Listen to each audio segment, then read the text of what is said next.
ወደዛ ነው ግን የራያ 60 ሺህ ተፈናቃዮች ዜና ላይ ያሉ አሁን ድረሱልን አሉ ይባላል። የራያ 60 ሺህ ተፈናቃይ የተባሉት ቁጥራቸው አልጨመረም አልቀነሰም ያው 60 ሺህ ናቸው አሁንም ድረሱልኝ ያሉ የሚል ዜና ይራገባል። ወይስ ነው ያሉት አለ ራያ ቆቦው ዘወጣ ብለው ነው እንጂ የሚሆን እንደምንም ተዋሹ ማይታክታቸው ሰው ባህር ዳርን ደብረ ታቦርን የተቆጣጠረው ኃይል ይላል ባህር ዳር ሊገባ ነው ዘንዘልማ ደርሷል ይላል። አረ አብማዶ ውጥረት ላይ ናት ምንም እኮ ነገር የለም። ከዛ ይሄንን ያወራሉ እነሱ ብር ያገኛሉ። ከዛ እዚህ ጋርም ደግሞ መቼም እንግዲህ እኔ አሁን አዲስ አበባ ቁጭ ብዬ ባህር ዳር ተከባለች ወይም ሊገባ ነው ሲባል ሄጄ ማረጋገጥ አልችል እንግዲህ አሁንም እዛው ነኝ ትላንትም እዛው እና እንዴት ነው ደብረ ታቦር ታዲያ ገጋናት ገጋና ትናንትማ ቤቱን ዘግተንም ጸጥ ብለን ባለው ምናምን እያሉ ነበር። አዎ ትላንት ጥሩ አልነበረም። ምን ጉዳት ደረሰ በከተማችሁ ላይ? በከተማው ላይ ተወሰነ አንድ ሁለት ተቋማት ላይ የመቃጠል ነገር አይቻለሁ ባይኔ ማን እንዳቃጠለ አላውቅም።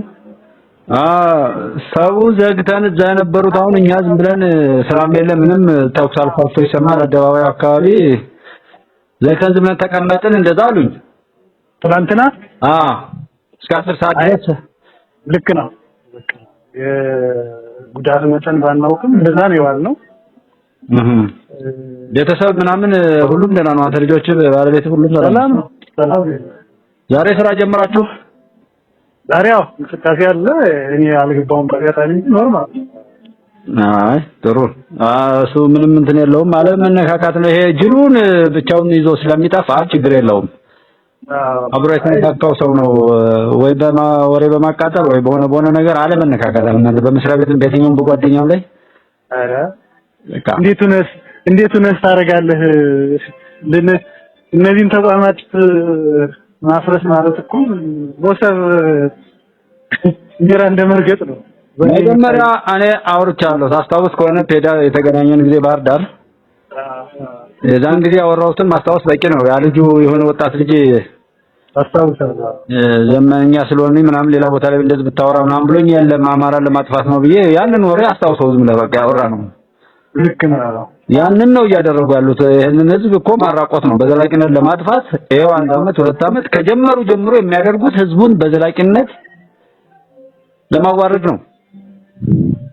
እና ታውን በዛ በጣም እና ከውስጥ ያለው ከአመራሩ ጀምሮ አለ የሚልከሰከስ ተተበተበ በተለይ አመራሩ ነው ጉዳዩ እየተነሰሰ ያለ። አሁን የመተማ አካባቢ ላይ በጣም ሰላም የሆነው መንግስት ነቅቶ እርምጃ ሲወስድባቸው ተዋሉ ውስጥ ያሉት ሰዎች ተው ብሎ በትዕዛዝ ብቻ እኮ ነው መንገዱ የተከፈተው። የሚገርም ኧረ እና ታውን እንደው ስቃዩ የዚህ ክልል ህዝብ ስቃይ በጣም በዛብን በቃ የምር በጣም አሁን ይሄ ሰው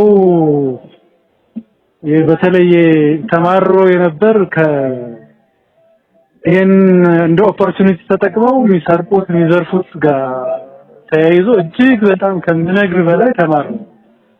ይሄን አጋጣሚ ይዞ ወጣቱን ያው ልሽቃት ነው። ከዛ በቀላል አይደል ቀደም ሲል በስራ በምን የተቋረፉ ሰዎች እነሱ ይሄን አጋጣሚ እየተጠቀሙ ለበቀል ይዘጋጃሉ።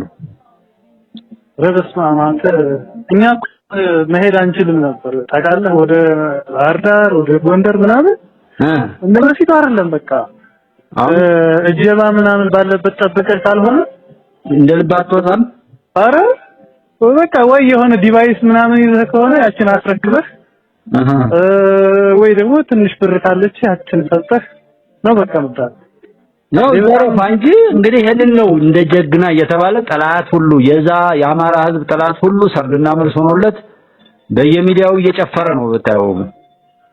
አይ ይሄንን እንደ አጋጣሚ በደንብ አድርገው የተጠቀሙበት በርካቶች አሉ። እውነት የማይካደው ሀቅ ይሄ ነው። ጠላቶች ማለት እንግዲህ ሌቦች ማለት ነው። ሌቦቹ እንኳን ሌቦች ተጠቅመውበታል። ሰረቁ ግን ነገም ቁስሉ ይቀጥላል። ይጠቅማል ወይ ነው እኮ አሁን አሸናፊና ምናምን ተያይዞ መዋረድና መገዳደል ካልሆነ ምን ይጠቅማል? የምልህ እኮ ለዛ ነው። አሁን ተቋም አቃጠልክ፣ መንገድ ዘጋህ፣ ህዝብህን አገድክ፣ በየመንገዱ ሞባይሉን ዘረፍክ፣ ኮምፒውተሩን እንደዚህ ገንዘቡን ዘረፍከው። እሺ ስራውን አስተጓጎልክ፣ ትምህርት ቤት ዘጋህ። በዘላቂነት ማንን ነው እየቀበርከው ያለው? ልክ ነው። በቃ ይሄ ድግስ የጥላትና የጥላት ነው የምንለው ጥላቶች ከሻቢያ ጀምሮ እስከ ቡችሎቹ እንደ በብሔር በሽታ የተለከፉ በመላው ኢትዮጵያ ያሉም ቢሆን ከዚህ ጋር ተያይዘው ሰርግና መልስ ሆኖላቸዋል። ዳር አይደርስም እንጂ እና የተከሰከሰውም አብሮ ይቀምሳል፣ ያልተከሰከሰውም ነው። አንተ ዛም ሞታም ሁሉም መሰለ ማርያም ይሯወልክ። እዚያ አሁን ደህና ነው። ሪላክስሊ ወደ ቤተሰብ አካባቢ ትንሽ ይሻላል። አምናምን ነበር እንዳስቸጋሪ ነበር። ዘንድሮ ደህና ነው አይደል? አሁን ደህና ነው ይመስለኛል። አይ እኔ ግን አስጠልቶኛል እውነት ለመነጋገር በቃ እዚህ ክልል መኖር እያስጠላኝ በቃ ታውቃለህ። አንተ በንብረትህ ማታዝበት መብትህን ማትጠይቅበት ስልክህን እንኳን ሰኪር ማታረግበት ቦታ መኖር እንዴት እንዳስጠላኝ ይምር።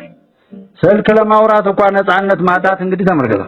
እሺ ፖሲብል አሁን እኮ እዚህ 1 ሰዓት 12 ሰዓት በኋላ እኮ ጆላታም ይችላል ጠይቅ ሌላ ነው ደብረታቦር 12 ሰዓት በኋላ መንቀሳቀስ አትችልም።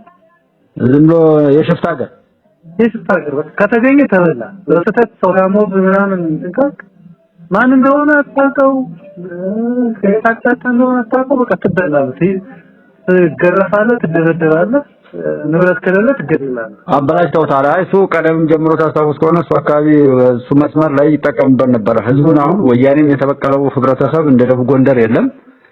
ከዛ ወደ ጎጃም ትመጣለህ። ግን በዋናነት ወያኔ በሚገባበት ሰዓት ላይ ከወያኔ ጋር የሆነ ፋይት አድርጎ ነበረ። በዛ አሁን ድረስ ወራዳ ልጆችን በቤቱ ፈጥሮ ወያኔ በደንብ እየተበቀለው ያለ ህዝብ ነው እሱ ጋይንትና የደብረታቦር ዙሪያ ማለት ነው። አይ እንዳጠቃላይ ሰው ሌባ አጣጣይ የዚህ ወጣቱ ሌባ ነው። ሌባ ልክ ቁማር ሲበላ ወደ ጫካ የሚገባ ስብስብ ነው ያለው ታውቃለህ።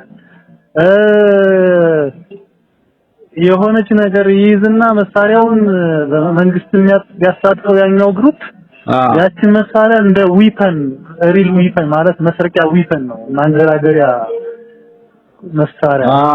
እሷንም ገንዘብ ይሰርቃል። ምን ይላል? ስራ ደግሞ ሰነፍ ነው። እስከ ስማዳ እስከ ባህር ዳር ዙሪያ በደንብ ምርቱም ደካማ ናቸው። በቃ ደሃ ነው። በስርቆት ነው በቃ እነሱኛል። ስርቆትና ሽፍትነት ይወዳል ቀደም ጀምሮ እኮ። አሁን ያን ህዝብ ደግሞ አላነቀውም። እሱ ላይ ከዛ አካባቢ ላይ የሚያወጧቸውን አመራሮች ራሱ ስራ አልሰሩም። ራሳቸው የሚያጠሙት ያን እንደ ጉልበተኝነት አድርገው መንገዷን ነው እንደ ግል ንብረት እያሰቧት ያሉ እና ብቻ አስጠልተኛል። አይ ያስጠላል እውነት ለመናገር ማለት ነው። አንደኛ አንተ አይተዋታውቅ ምን ያውን የዛን ጊዜ እንደዛ አወራ የነበረው የባህር ዳሩ ጊዜ እዛ ከኖርኩበት አንፃር ነው ያየሁት። መተማ ዙሪያ ጎንደር ያንን ከ2008 ጀምሮ የኔ ያህል መከራ እንትን ብዬ ጠቡ እንደዚህ ነው፣ ጉዳዩ እንደዚህ ነው፣ ፖለቲካው እንደዚህ ነው። እኔ ከ96 ጀምሮ ያየሁትን ነበር ያወራሁት። አንተ ደግሞ በመልካም በደና ቦታ ላይ ነበር ስራም የሰራው። ከዛ በስተላ በቃ ምንም ሁሉ ላይ ምቾት ያለው አሁን እንደ አይነት ሰጣ ገባ እኔ እንትኔም ተፈጥሮዬም እንደዚህ አይነት ነገር በቃ ይሁን አይፈልም። በጣም ብሎ ይሁን መልበስ ሰላም ነው። በሰላም ሰላማዊ በመሆነ መንገድ ነው ሊናም ሸድ የተደረገው። በቃ እኔ እንደዚህ ተንኮል ምናምን በጣም ያስጠላል። እነሱም እኮ የተጠቀሙት ይሄንን ነው። አሁን የነቀው አካባቢ ላይ እንደምታው አንጻራዊ በተባለ አሁን መተማ አካባቢ ምናምን እንደዚህ ስትራቴጂ ሆኖ መንገድ እንትን ቢሉም ወይ ቀጥታ ያው ስርቆት ነው ማለት የትልልቅ ነገር ማገት ወሮ መኪና ምናምን እንደዚህ ንብረት ላይ እና እንደዚህ እንጂ የሆኑ ጥቃቶች እንኳን በቋራ አካባቢም ከሌላ ቦታ ላይ ሸሽተው የገቡ ሰዎች ነበሩ ያን ጥፋት የፈጸሙ። ከዛ ውጪ ያ በቅማንት በናም ብለው ሲያባሉ ስለቆዩ እርስ በርሱ የመባላት ነገር ያን ያህል አለገ። ለምንድነው ስትለው ጦርነት ያውቃል። አሁን ይሄ ጦርነት የማያውቀው አካባቢ ላይ ግን አንድ ክላሽ ይዟል። ያም ጥይቱን እሱ ቀምሶት አያውቅም። ወደ ሌላ ነው የሚተኩሰው። ከዛ ይፈራል። እስከሚመቸው ድረስ እነሱ ይታዘዛል። ያም ደግሞ ጀግንነቱን ነው። አሁን ሰው ጎዶት እኮ አይደለም እገላለሁ ለኔ ካልታዘዝክ ሌላ ነገር የለም። እገልሃለሁ የሚል ማስፈራሪያ ብቻ ነው። ስርዓት አልበኝነት ከነገሰ ደግሞ ጥላቶች የሚፈልጉት ይሄን ነው። አንዱ ወደዛ ሄዶ አሸናፊ እንዲፈጠር አይደለም። ተያይዞ ህዝብ እርስ በርሱ እየተባላ በዘላቂነት እንዲጠፋ ነው የሚፈልገው። በቃ ስርዓት አልበኝነት በጣም ነው የነገሰው። እንዲስፋፋ ታደርገዋለህ። ከዛ ሀብታሞችንና ምናምን አቅም ያላቸው ሰዎች ከክልሉ እየሸሹ እንዲሄዱ ታደርጋለህ። በዘላቂነት ይዋረዳል። በጣም አስተንታል ብራዘር። አላማው ይሄ ነው። አየው አንተ እንዴት ነህ? እንትኑ